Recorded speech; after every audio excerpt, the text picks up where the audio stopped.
Hi, it's Lindsay Shingler, host of Talking Policy. We are well into spring 2025, and I have a question for you. How are you feeling? How are you feeling about the state of the world, the state of the country? How are you feeling about your life and about the future? If you've been worried or depressed, you're not alone. I feel very disheartened and dispirited each day that something new happens because it's just one after the other. There's a new executive order, there's a new bill they're trying to pass. Something comes every day, and it's a lot of negative each day with seeing each headline. Politics today make me feel kind of just bummed out, just overwhelmed by so much happening at once. You feel like you can't keep up with it. And when you do keep up with it, it just kind of makes you sad and you feel powerless to change it in some ways. When I read the news, it makes me feel anxious. We have breaking news every day, multiple times a day, and it's always negative. When I read the news, I feel scared, a little timid, a little nervous about what's going on in the world. What are these feelings trying to tell us? And what are we supposed to do about them? I'm trying to tell myself that although things seem really bad, the sky hasn't fallen yet, and maybe it won't. I think that we have to lean into our negative feelings and still be engaged and not bury our heads because it could just come crashing down on you later if you don't engage now. I think you definitely should stay engaged in politics, even if it makes you depressed or makes you scared. I'm not a citizen of the United States, so I feel more that I'm a victim of the politics around me and I don't have the ability to engage and change anything about it. So I'm really just on the recipient end of politics, which I think motivates you more to turn a blind eye to it because you feel so powerless about it. The news cycle's moving very quickly, and at a certain point, you're just kind of like, do I want to keep up with this? You know, it feels like every time I'm looking at my phone to check the headlines, it's making me sad. It does make you want to disengage a little more. Today, I'm going to talk with a friend and colleague to unpack why politics makes people depressed and what we can do about it. Christopher Ojeda is a political scientist at UC Merced who has studied the links between politics and depression. Together, we're going to think about how to balance our own personal well-being with the demands of being a citizen of a democracy. Christopher, welcome to Talking Policy. Actually, welcome back to Talking Policy. Thank you for having me. It's nice to be back. So you have a new book coming out in June called The Sad Citizen: How Politics is Depressing and Why It Matters. Why did you write this book? It really begins with my childhood. I grew up in a single-parent home with several siblings, and my mother didn't have a college education, so she had to work multiple jobs to make ends meet. And when I went to graduate school and began writing my dissertation, I was writing about something called the income participation gap, which is the fact that people who are richer participate more in politics than people who are poor in the United States. And a lot of people had written about this, but I felt like the literature didn't really reflect my experiences growing up. And one thing I thought could help us understand this gap was depression, right? We know that poverty is a huge risk factor for depression. And I thought maybe people who are depressed are less participative in politics. And so one chapter of my dissertation looked at depression as this demobilizing force in politics. And people became very interested in this particular chapter. I published it as a paper. It started to get cited a lot. People wanted to talk to me about it. And so I kept writing about depression. And then in 2016, after Trump was elected, I had a good friend who became very, very depressed. And I think some of that had to do with her preferred candidate, Hillary Clinton, not getting elected. I think she was very excited about the prospect of witnessing the United States' first female president. She also cared a lot about the climate. I think she was worried about what would happen to the climate. And I saw her fall into a deep depression following Trump's election. And it was then that I began to think, can politics make us depressed? For years, I've been writing about how feelings of depression can make us less participative, but I hadn't really considered the possibility that politics itself can be a source of depression.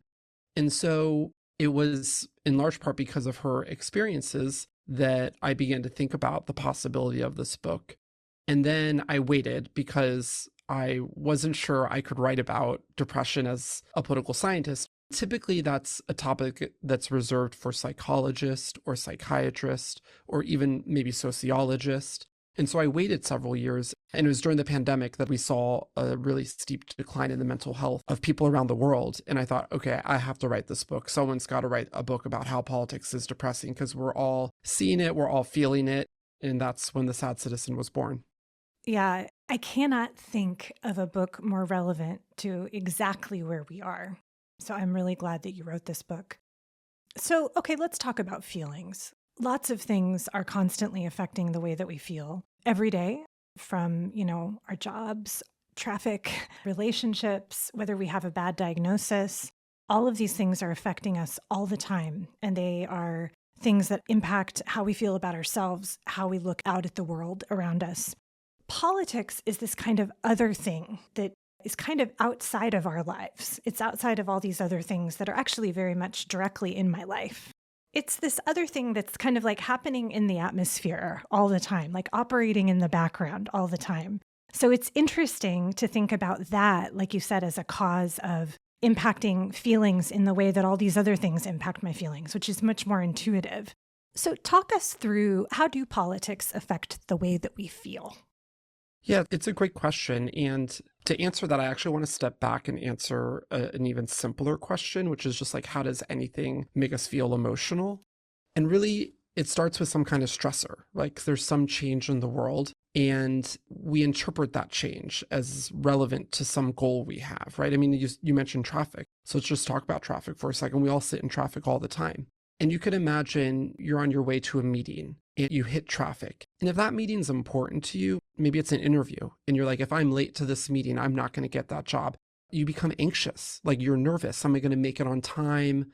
And that affects your behavior. Maybe you start to speed. Maybe you get really aggressive. You want to get to the meeting on time.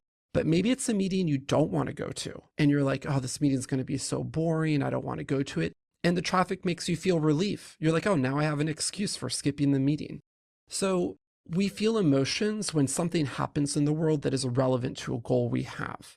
And how it affects our goal will determine what kind of emotion we feel. So emotions start with some kind of change in the world. And politics is full of change. Politics is about who gets what, when, and how. And I'm studying politics mostly in advanced Western democracies, especially the United States. So I'm really thinking about, how do these kinds of systems bring about changes that are relevant to our goals? And so one question we might have is like, what kinds of goals do we have in politics? One goal is having our political preferences fulfilled. Maybe we want certain policies passed, we want certain candidates elected because we have some vision of the world and what makes the world a good place. Another goal is about things of their own personal value. I think about this as health, wealth, home, and family, right? We care about our health, we care about our money, we care about our property, and we care about our relationships with others, our family, or it could be friends. And policies can have direct material effects on those things that we value. And so politics has the potential to really make us anxious if it's threatening those things, or make us proud if we think the United States is doing a good job on the national stage. Maybe we feel some pride. And so politics can be an immense source of emotions. And political scientists have written about a lot of different emotions. They write about anger, they write about fear and enthusiasm, they write about anxiety. They just had never written about sadness and depression. Yeah, it's interesting. I like how you put it. Say it again. Politics is about who gets what, when, and how. Exactly. I mean, how many times have you heard somebody say, like, I don't like politics, I stay out of politics? But actually, politics is just the business of like everything that impacts our life, right? It's the taxes absolutely. that we pay. It's whether our water is clean. It's how we organize our society. So politics is sort of embedded in so many things that impact our lives. It really is embedded. And because of scarcity, not everyone can get what they want. Only one person can be president, and maybe you want a different person to be president than I want, but the election is going to decide which of us gets what we want. And so someone's going to be left with less than what they want, and other people might get more of what they want. And so there's always this tension and this competition between different groups in society over who gets what, when, and how. There's constant stressors, there's constant change, and sometimes that change is aligned with our goals, and sometimes it's not aligned with our goals, and that's where emotions come in. Yeah. We're thinking a lot today about kind of the harder emotions, sadness, depression, but like I can remember, speaking of whether your candidate wins or loses in an election, I was living in Washington, D.C. when Barack Obama was elected for the first time. And I can remember, being in a cafe with friends when we got the news, and there was tears and embraces, and people were flooding out into the streets, and there was spontaneous marches to the Washington monuments. But what that was jubilation. It was a sense of joy and gladness and relief. So, yeah, it's interesting. I mean, politics can make us feel just all kinds of things. For sure. I remember I was in graduate school when the Supreme Court passed the case that allowed for gay marriage. And I'm a gay man, and I felt such jubilation. I remember crying reading that story. It was such a relief to know, like, oh, the United States Supreme Court is like bestowing this right upon me that I previously didn't have. And it was really an emotional day for me and so many people I know. Oh my gosh, yeah. So your book is focused really on one kind of set of emotions, which is this kind of sadness to depression spectrum. What do we know about the extent to which politics produces this kind of an emotional response, and like what causes it? Yeah, that's a great question. And before I answer it, I want to touch on something you had just mentioned, which is in the book, I'm looking at the spectrum of emotions that we've sort of just been calling depression. And I want to clarify what I mean by that, because I think oftentimes when people hear the term depression, they think of major depressive disorder. It's like clinical mental illness. And that is the most extreme instance of what I'm studying. I'm really studying anything that falls in what I think of this family of emotions that includes depression, includes sadness, includes disappointment. It could be melancholia or grief. And so, the most severe cases are people who are experiencing major depressive disorder, but most people do not experience clinical depression in their lives. But lots of people do experience disappointment, and disappointment may not be a clinical disorder, but it can still feel painful, and it can still have ramifications for how we go about our lives and how we participate in politics. So it was important to me that I capture not just the most intense versions of this emotion, but even the least intense versions of these emotions. So I do study the whole range, but just as a shorthand, I sort of refer to this family of emotions as depression. In terms of your question, how is politics making us feel depressed? Well, depression is a response to irrevocable loss. So something's taken away from us, and we believe that it is impossible to get back. And I think the sort of quintessential example of this is the death of a loved one and feeling grief, right? We lose a loved one, we know that they're not coming back, and that makes us grieve. We cry, we don't want to get out of bed, we withdraw from social life. And so when I was writing the book, I was starting with this idea that depression is a response to irrevocable loss. And where does politics produce irrevocable losses? Where do we see that occurring? And I think one of the most obvious places is elections, right? Elections by definition produce winners and losers. And so there is a loss. And if you're a candidate and you lose that seat, you can't get it back, at least until the next election. So it's irrevocable, at least until there's another election. But also the policymaking process produces winners and losers. The judicial process produces winners or losers. And so that's sort of like a theoretical explanation for how politics is depressing. Politics used to make me feel like I could be engaged in a positive way with something, and now it feels like I don't have any control over anything that's going on and helpless. So you mentioned like loss in terms of an election, but loss could be defined even more broadly or like squidgier, like loss of an idea that we believed, right? For sure. About ourselves, about who we are. To what extent is depression, again, defining it broadly, as you said, is a kind of a family of emotions? To what extent is it also related to a lack, or I guess maybe a loss of control? Because when I think about in my own life, what might push me over to a place of despair, it's if I think there's literally nothing I can do about this. Yeah, absolutely. So when we experience loss, we feel like we have no control in the situation. We might think that that loss is just not something we can get back. And that sense of a lack of control can be really what makes the loss depressing, as opposed to feeling angry about it. Like if you think back to the early years of the Obama administration, do you remember the Tea Party? Oh, yeah. The rise of the Tea Party? Feels like a million years ago, but yeah, I remember it. Right. And so the Tea Party, they had a long list of grievances. And grievances, that's just another word for losses. They're saying we've experienced all these losses, but they were not depressed. They were angry. And they were angry because they felt like they still had some control over the situation. If we get out to the streets and we march, if we get Tea Party members elected to Congress, we can recover these losses. And so when we think the losses are recoverable, that's when we feel anger. And when we think the losses are unrecoverable, that's when we feel depressed. And this is actually really important because it means that not everyone is equally susceptible to feeling depressed. People who are more marginalized, who are traditionally underrepresented, who are poorer, have fewer resources, they're more likely to see political losses as depressing because they don't have the means or the ability to get them back. People who have more privilege, more money, they're more likely to respond to loss with anger.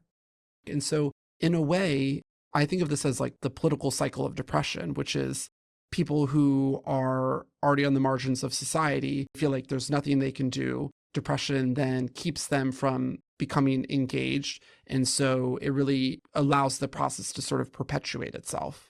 Yeah, it's interesting because when I think about causes of depression, the politics piece is really different from all these other things that we think of as more personal. A lot of these things, if it's happening at kind of a very personal level, there is some measure of control, like individual control you have over that. Whereas political stuff, if you want to change something, that's going to take some time, and that's going to take some coordination and collective action. And so it's like what you are able to do is you can vote, you can donate, you can protest, you can volunteer, but the steps, connecting the dots between your actions and the outcome that you want seem further removed than it is kind of at the personal level where you can say, here's what I'm going to do in my life to contend with this personal thing that I'm facing. No, you're absolutely right. I think democracy by definition means that no one person is in control of what happens in politics, right? Whereas in our personal lives, we do have a lot more control over what happens. And so it's surprising to me that political scientists hadn't studied depression sooner, given the fact that like what happens in politics is just so often out of our control. I mean, we can vote, but our vote is never the decisive tie-breaking vote in an election, right? So this is why we see free riding. This is why people sit out. I have a friend who just says, I don't vote because it's never going to decide the election. It's going to be the same outcome, whether I go to the polls or sit at home. So there is this sense that like politics is beyond our control. So so far when we've talked about politics being depressing, we've really focused on sort of being contained within the political world. Like we're voters, we go to the polls, and our candidate loses. But politics also enters our personal lives a lot. And this is what I was saying earlier about health, wealth, family, and home. And I did a lot of interviews of mental health professionals. And one of the things I heard from almost every single one of them is the way politics disrupts our personal relationships. So I remember talking to this one therapist who was telling me about this adolescent girl that she was seeing. And this girl was very, very depressed because she would go to school and she had different political views than her classmates, and her classmates would bully her for it. And it was this sense that political polarization has made it hard for her to feel included in the social relationships at her school. So she had this sort of loss of friendship, this loss of feeling comfortable at school, and it was depressing to her.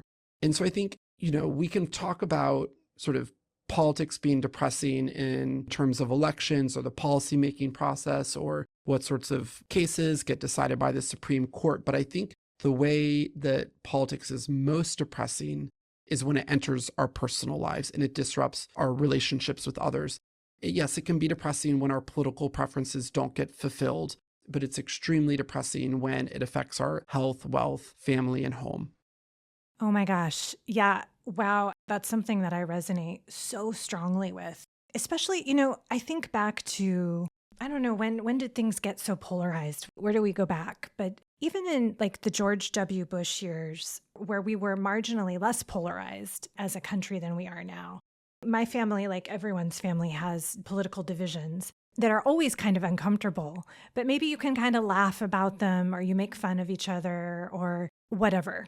Now that things are so polarized and so kind of, ratcheted up, orders of magnitude beyond what they've ever been, at least in my lifetime, it does have an impact on your relationships with family. It casts like this really deeply felt shadow. And you're right, these are our support systems. This is our fabric, and so when walls start to go up, when there start to be chills in the room, things that we can't talk about that are really important to us with the people who are our network. Yeah, I resonate with that really strongly. I think I'm probably one of a lot of people who are contending with that. There's all this stuff happening and it's literally changing relationships that I care about. For sure. And, it goes both ways. I mean, I remember talking to one mental health professional who was telling me about one of her colleagues at her practice who had to terminate a relationship with a client because she felt like she couldn't do a good job helping them because of these political divisions.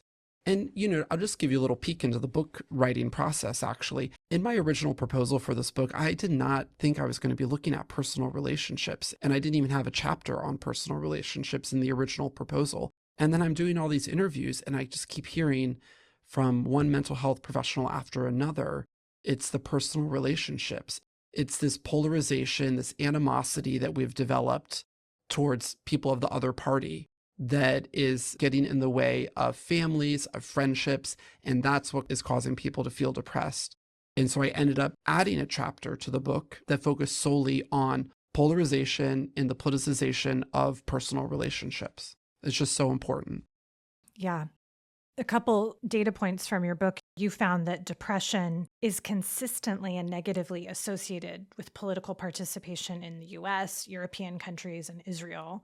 And one thing that I kind of said, oh, wow, when I read it was that whether or not you say that you're depressed is the number 3 determinant of electoral turnout after age and education level. Is that right?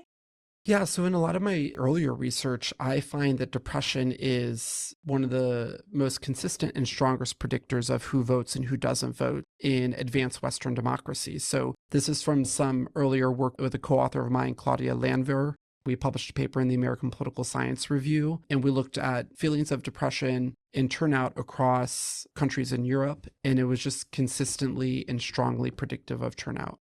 Yeah, it's incredible. In your book, you go into kind of what depression means, what it feels like, what it looks like. Depressio being Latin for sinking. And I can kind of see this sort of sinking in water and this grayness. And, having not been clinically depressed, I don't know what that feels like, but all of us can relate to deep sadness, to deep melancholy, and kind of what that even feels like in our bodies. So talk to us a little bit about what it does to us, to our bodies, but then what it does to us in terms of how or whether we engage in our country's political life. So you touched on the psychosomatic components of depression, this like sinking feeling we have. It's like a weight on our shoulders, or our limbs feel really heavy, like it's just hard to move. And in the most extreme cases, it's just hard to get out of bed. But depression is also characterized by the presence of negative feelings, feeling sad, feeling lonely, in the absence of positive feelings. So like the absence of happiness, the absence of hopefulness. And it's also sort of characterized by a loss of that interpersonal connection. So like I'd mentioned, feeling lonely, feeling like, no one's there to support you. And what these feelings do to us, and that sort of weight on our shoulders does, is it leads us to withdraw from political life, from social life. And so it has a really demobilizing effect. And what I mean by demobilizing, it's like people who are depressed, they don't vote, they don't take to the streets, they don't contact their elected officials, they don't donate money, so on and so forth. There is also this negativity bias that's associated with depression. Depression can lead to this like negative thought spiral, right? I mean, I feel like so many of us can relate, like one small bad thing happens and then suddenly we're thinking everything in our life is going wrong and it's all you can see, it's all you can think about. And that can lead us to also sort of feel less satisfied with how things are going in politics, less trusting of institutions, less efficacious. So we feel less confident in our ability to participate. We feel less confident in the responsiveness of politicians to what we want. And so it really makes us less engaged on the whole as citizens. Can stoking depression be a political strategy? If depression immobilizes voters, is this a tactic to overwhelm us? Could it be? Have you ever seen that? Yeah, that's a great question. So, I mean, we're all familiar with politicians who engage in fear mongering, or we're all familiar with, the rise of angertainment is what some people call it. In the book, I sort of wonder about the possibility of what my friend calls suppression through depression, which is the idea that maybe politicians can sort of demobilize the opposition by making them feel depressed. And I actually start the book with this example from the 2022 midterm election. So Joe Biden was president, but you remember he was very unpopular going into the midterm elections. There was like the botched withdrawal from Afghanistan. He had all this trouble getting his spending bill through Congress. And in general, Democrats were feeling very disappointed in his performance and in the performance of the Democratic Party. And this really threatened the Democrats' majority in Congress. And they really couldn't afford to lose very many seats. And there was the concern that if Democrats are disappointed, they're not going to turn out to vote in the midterm election. And Senator Mitch McConnell, Republican from Kentucky, people would be asking him, what are the Republicans going to do if they retake the Senate? What sort of policies are you going to pass? And he would just say, well, you'll find out when that happens. And what he was trying to do was avoid taking a stand, saying anything that was going to turn Democrats' disappointment into anxiety about a Republican Congress, because that anxiety could be mobilizing. He wanted the focus to stay on Biden's poor performance and to make sure that Democrats remained disappointed, or maybe their disappointment would even deepen. So this is where this idea of suppression through depression comes from. And so I do think it is potentially a tactic politicians can use to demobilize the opposition. I think we should engage in politics when it makes us feel bad, because that's usually the time when politics is the most important. If everything in politics seems like it's going well, you might not feel as compelled to get engaged, and you might think, okay, everything's working, why do I need to get engaged? Why do I even need to pay attention to this? Whereas if things are happening routinely that are kind of making you sad or angry, upset in any way, I think that's when you really need to start engaging more, as difficult as it is. So your book highlights a really fundamental tension, which is, what are we supposed to do when what is good for democracy, which we value very much, is bad for our mental health, for our well-being? We need to be informed. We need to participate. But doing that is making me feel things that are having an impact on my life. And so there's this really deep kind of tension woven throughout your book. I mean, what do you think the answer is to that? What are we supposed to do? This is a great question. And throughout the book, I try to raise this question, like, what do we do when what's good for democracy is bad for our mental well-being, or vice versa? And just to sharpen that point, I'll give you an example. I mean, we've been talking about elections a lot, but I'll go back to elections because we're all familiar with them. Democracy requires elections, and we all want democracy. We want elections, but elections necessarily produce winners and losers, and that losing can be painful. And so this is a place where we see that tension between something that's good for democracy and potentially something that is bad for our mental well-being. I'll give you just another example. So we want an electorate that's informed, right? We think people should be aware of what's going on. They should have some idea of what promises politicians are making, what promises politicians are keeping, what they're doing, whether they should be held accountable at the next election.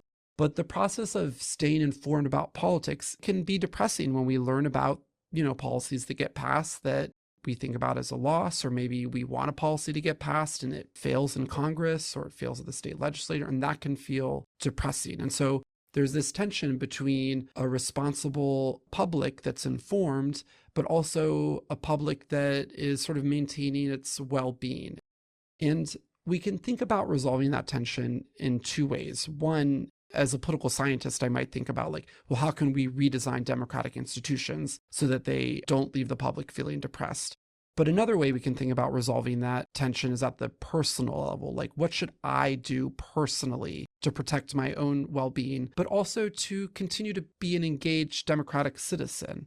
There's a few answers out there. And in order to find out what those answers were, I actually went to a bunch of popular psychology websites because people are increasingly turning to the internet for advice about how to cope. And so I want to know, well, what kind of advice is out there? What are psychologists and psychiatrists and mental health professionals saying? And the number one thing I saw is it's okay to turn off the news. It's okay to step away, and you don't have to be following the news all the time.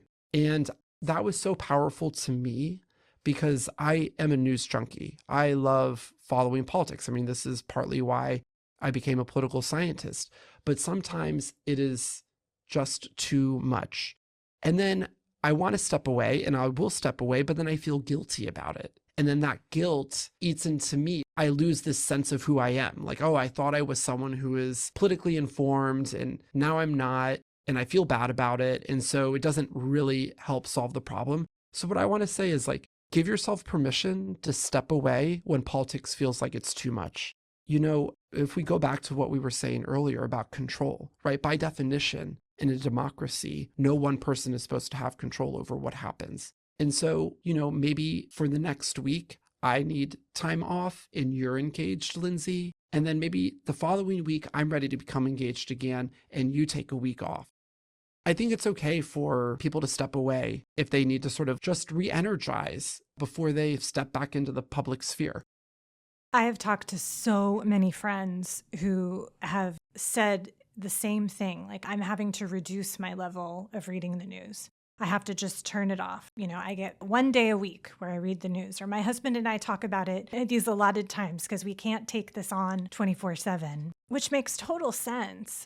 But on the other hand, there is this worry, right? That does this mean I'm disengaging from something at a moment of great peril? And are people disengaging? I mean, I don't have any evidence on this. I'm sure you do. And I want to hear what the evidence is. But, you know, there's sort of a general sense that maybe the younger generation is less engaged and feeling a little more kind of nihilistic about the state of the world. And certainly young people are way more attuned to kind of mental health and with their own well-being and boundaries than I was when I was 20. So kudos to them. But then I worry sometimes, like, are people just going to disengage? Like, if politics makes me feel this way, I won't engage in politics. And we all know what happens when that happens. Yeah, it's a thorny problem. I mean, because on the one hand, I'm saying like, it's okay to step away. It's okay to disengage, not permanently. You know, that's not what I'm suggesting, but I'm saying like, if you need a break, take a little break. And then when you're ready to re-engage, you can do that. But I do think it is concerning if a whole group of people is just sort of saying, you know what, I'm just not going to do politics at all because it's just so toxic and it's so vitriolic that it's just not for me. And that's like a larger sense of disengagement than what I'm recommending. And I think if that's happening, then that really is cause for concern. I'm always uncertain about these generational arguments because I think it's like a tale as old as time that like, you know, the sort of these kids these days. And we know that it often takes younger people well into their young adulthood before they become fully engaged citizens, right? I mean, turnout increases substantially over their 20s before it sort of reaches a level that's typical of older adults. And so, you know, I think we have to wait and see to know for sure whether this generation is largely disengaged or if they're just taking a little bit longer to sort of matriculate. Yeah. One of the things that comes out in your book that I really liked is that, you know, these emotions, these feelings are important kind of signals that we need to pay attention to, that something is wrong. And so our goal shouldn't necessarily be that we don't want to have those feelings at all because they're telling us something. And I like what you're saying about kind of finding balance, that maybe there's some kind of a level that we all have to determine for ourselves is the place that we feel it's important to be in terms of engagement as responsible citizens, as part of our communities. And so we want to stay informed. We want to participate in certain ways. And then there's kind of all of the rest of our energy that we have, because all of that takes energy. It's sapping us of energy. We're using our energy. And so then whatever is left after we've kind of reached that acceptable point of I'm informed, my head is not in the sand, I do care, I'm participating in these ways, but I'm going to use the rest of my energy, kind of building my strength back, with things like relationships, friendship, music, all the rest of life that kind of strengthens, buoys us. I guess the relationships piece is just a giant part of kind of the antidote to this and to keeping that strength that we need to engage. Because again, we have an assumption on the podcast that political engagement is the right thing to do. We should do it, especially when it feels bad. It's probably a signal that it's really important. Yeah, absolutely. And I'm very pro political engagement. And one thing that I did see mental health professionals recommend online is engagement as a way of dealing with these feelings of depression. And I think there's something to it. I think everyone has to decide for themselves, but engaging can give you a sense of control. It can also give you some hope. I was just mentioned, like, I had to stop consuming news and I sort of went to this push notification news diet, which is not great, but that's what I was doing for a while because that's what capacity I had. But I slowly got back into my regular news consumption. And at some point I said, I want to go to a rally. Like, that's what I can do. I can just show up and be counted. And so I went to a rally for science. It was held at City Hall in San Francisco. And I showed up and I found that just going there, I went alone, but going there and just seeing all the people who were there saying, like, we think science is important and we want to continue to see the federal government support science in all of its different agencies. It gave me a sense of hope. It was like, oh, other people care about this. Other people are trying to do something. And that was empowering. And so I do think you have to decide what's right for yourself. Maybe a sort of short respite from participation is what you need, but maybe a little bit more participation is what you need. Maybe less news consumption and more engagement, where you're connected to other people. You're physically doing something with other people. You're volunteering, you're making calls, you're at the rally, and you're not just sitting scrolling on your phone or watching TV on your couch by yourself. And that can be the way you feel like you are making a difference. You're having a little bit of control over what's going on. I love that. That's a great place to end. Christopher Ojeda, author of The Sad Citizen, out June 11th. Thanks for being with us on Talking Policy. Thank you so much for having me, Lindsay. This was great.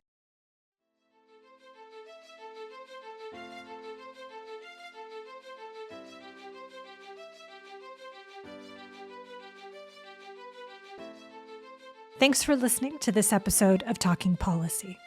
Talking Policy is a production of the University of California Institute on Global Conflict and Cooperation. This episode was produced and edited by Tyler Ellison. To ensure you never miss an episode, subscribe to Talking Policy wherever you get your podcasts. To learn more about IGCC, visit ucigcc.org.